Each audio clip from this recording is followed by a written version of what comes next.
जाती है रिंग ढूंढने के लिए। मिस्टर नीचन तो उसे देखता है और बोलता है कि तुमने मेरे को हर्ट किया है, उसका 1% भी मैं तुम्हें नहीं दे पाऊंगा। हमारी फीमेल रिंग ढूंढते ढूंढते सुबह से शाम हो जाता है और मिस्टर नीचन खड़ा होकर मिस को देखे जा रहा था और टॉकिंग कर रहा होता है। तभी उसका असिस्टेंट बोलता है कि बॉस, अगर आप इतना स्मोकिंग करेंगे तो आपके लंग्स के लिए बिल्कुल भी अच्छा नहीं है। इसके हमारी फीमेल रिंग ढूंढते ढूंढते वो अनकॉन्शियस हो जाती है। फिर घर का सीन दिखाया जाता है। वो जब कॉन्शियस होती है तो मिस्टर नीचन बोलता है कि 7 दिन हो तुम वो रिंग को नहीं ढूंढ पाई हो और तुम बहुत ही ज्यादा डटी हो। फिर मिस लिन के पास जाता है, उसको किस करता है और बोलता है कि तुमसे ज्यादा क्लीनर है। मिस लिन बोलती है कि मुझे कुछ और टाइम दे दो, मैं रिंग को ढूंढ दूंगी और जाने लगती है। तभी मिस लिन बोलती है कि वो रिंग तुम नहीं ढूंढ पाओगी बिकॉज वो रिंग ऑलरेडी मिस्टर नीचन के हाथ में, वो बस तुम्हारे साथ प्ले कर रहा था। ये सुनते ही हमारे फीमेल नीचे गिर जाती है और मिस्टर नीचन बोलता है कि तुम ये घर छोड़ के चली जाओ। फिर बटलर आता है, मिस लिन को आता और बोलता है कि मैम आप चले जाइए वरना आप दोनों एक दूसरे को बहुत ज्यादा सफर कराएंगे। हमारी फीमेल दौड़ते दौड़ते जाती है, अपने कपड़ों को देखती और रोने लगती, बोलती है कि मेरे को पछतावा करने का इतना लेट कैसे हो सकता है। कपड़े को दोबारा सिलने लगती है तो मिस्टर नीचन चले आता है और बोलता है कि नहीं तुम इतना क्यों कब सो गई, कचरे में से तो अपना कपड़ा निकाल रही हो।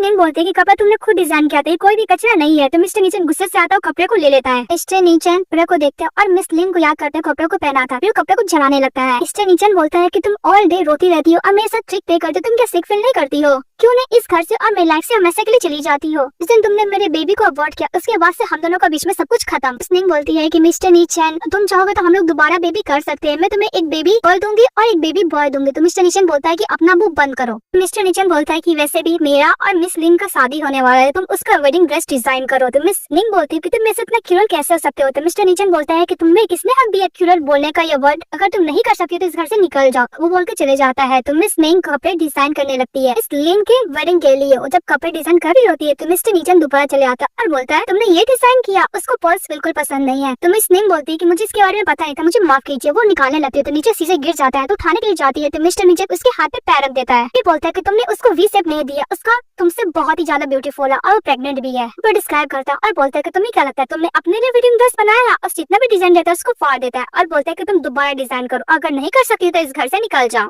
मिस्टर नीचन बोलता है कि मैं यही विश करता हूँ कि तुम जैसे वुमन से मैं कभी बेलता भी नहीं और ना ही प्यार करता, तभी मैं तुम्हें देखता हूँ मुझे बहुत ही ज्यादा सेक फील होता है। और मिस्टर नीचन उसको दोबारा डिजाइन करने के लिए ड्रेस को बोलता है। हमारी फीमेल वहाँ से चली जाती है। तभी मिस्टर नीचन अपने बटलर को बोलता है कि जितना भी पर्ल्स है और डिजाइनिंग पर है सबको दोबारा वैसे ही रिस्टोर करो वरना मैं तुम्हें नहीं छोड़ूंगा। वो बोल के चले जाता है। तो बटलर बोलता है कि एक दूसरे को टॉर्चर ही कर रहे हैं। फिर हमारी फीमेल मिस्टर नीचन को रूम में जाती है और बोलती है मुझे न्यू डिजाइन देखने के लिए मेमोरी को देखना होगा। फिर मिस्टर नीचन का लैपटॉप में को खोलती है, जो पासवर्ड उसका बर्थडे ही रहता है और बहुत सारे मेमोरी को देखती है और सबको डिलीट कर देती है और जितना फोटो रहता है सब कुछ जलाने लगती है। तो मिस्टर नीचन चले जाते हैं उसके पास, बोलते हैं कि तुम इतना मीन कब से हो गए, तुम दूसरे को सामान चोरी करने लगी। तो मिस निंग बोलती है कि मैंने कोई भी किसी का सामान चोरी नहीं किया है। तो मिस्टर नीचन बोलता है कि तुम मेरे घर के अंदर जाकर मेरे लैपटॉप से सारा एल्बम को डिलीट